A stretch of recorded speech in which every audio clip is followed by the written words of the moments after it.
A gun won't help you here. But it still has a role to play.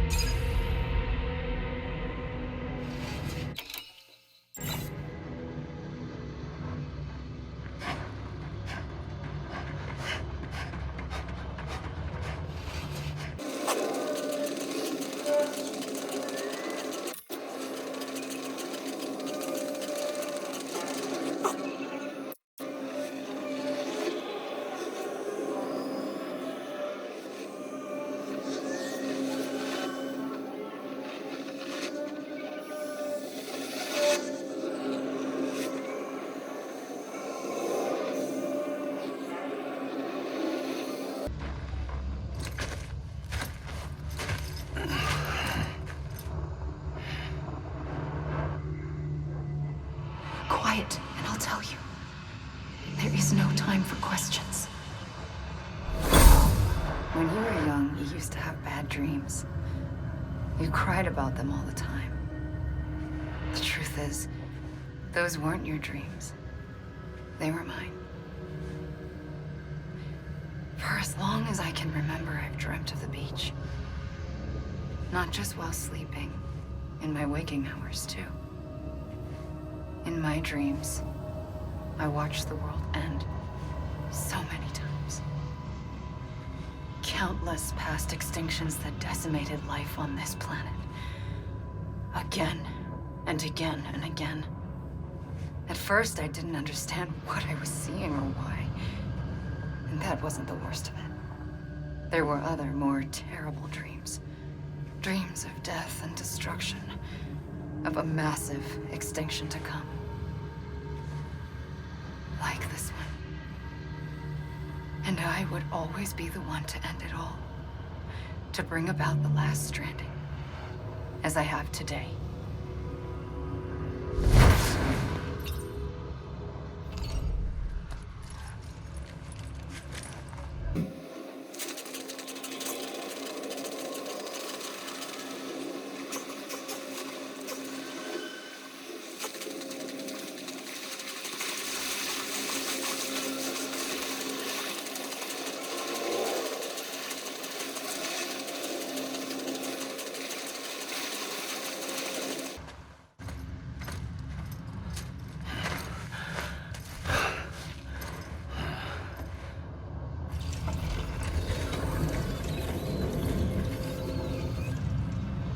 First operation, I was only 20.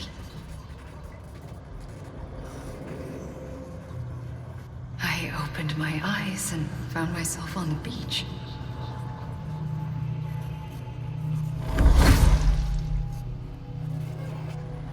But the moment I came round, I was back in the hospital bed.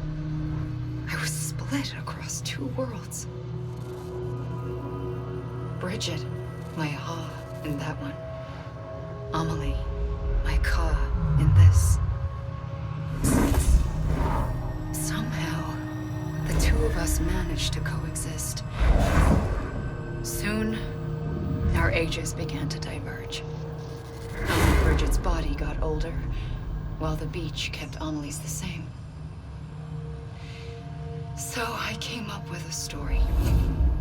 I told people that Amelie was my daughter. A daughter with a debilitating condition and an absent father. Look.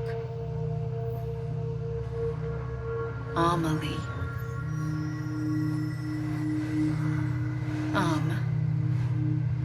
Is French for soul.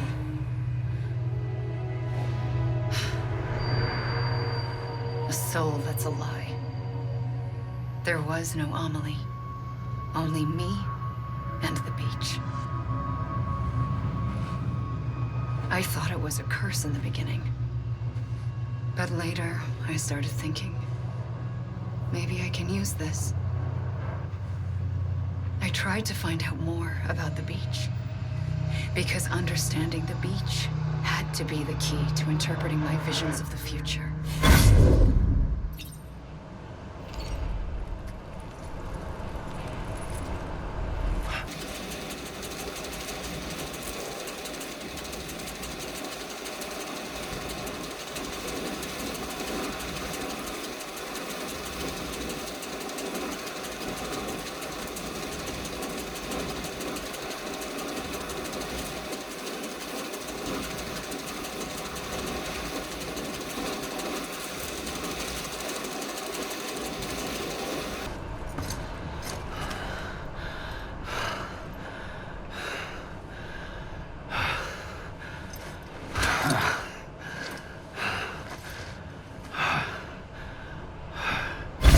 I realized the beach was connected to the world of the dead, which meant that somewhere out beyond it were the memories of time itself, including those of every organism that had ever lived. 4.6 billion years of biological history, a history that might even stretch back to the creation of the universe. The chiral network and everything that followed was born from my pursuit of that knowledge. By passing data through the beach, we were unbound by the restrictions of time. Simulations that would have taken years or more were simple and effortless. Everything that the Earth had lost and forgotten could be reconstructed and reclaimed. But shortly after we began our research, America saw its first void out. I thought I was running out of time, that my nightmares were becoming a reality. So I raced to complete the chiral network as quickly as possible. The past held all the answers. If only I could find a way to piece them together. A network that bridged our world and the beach. That might do it, I believed. So I started researching bridge babies, children bound to the world of the dead. What causes an extinction entity to come into being? What was the reason for the previous 5 mass extinctions? The answers to those questions would tell me how to stop the 6th.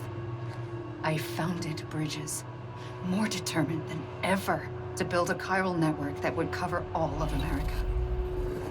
But the longer I fought my war against the inevitable, the weaker I became. My Ha had cancer.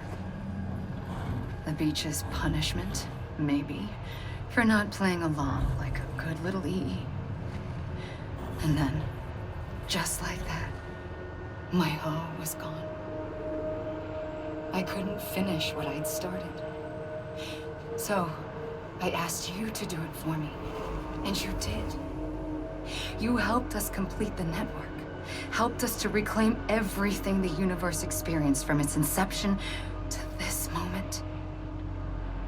Every mystery was ours to solve, like this one. Once, there was an explosion. A big bang that gave birth to time and space. Thing is, it was more like a big fluke. All that matter and antimatter should have canceled itself out, leaving nothing. But somehow a tiny speck of matter survived. Just enough. Enough to make this world and everything in it. A world that shouldn't be, a world out of balance. Order inevitably gives way to chaos. Everything that lives must inevitably die. It's like the universe is trying to return us to the nothing we came from.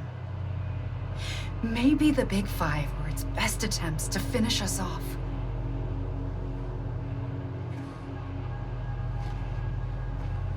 But somehow, life always managed to survive just enough. Enough to thumb its nose at the will of the cosmos. You know, I'm starting to think that extinction might be the key to overcoming total annihilation. It forces life to fight to survive, to endure, to exist. That's why the Big Five ultimately rekindled life instead of extinguishing it. From the ashes of the dead rise the living. Stronger and wiser. Inheritors of the legacy of existence itself. They defy the universe and refuse to surrender. They say, we're just getting started.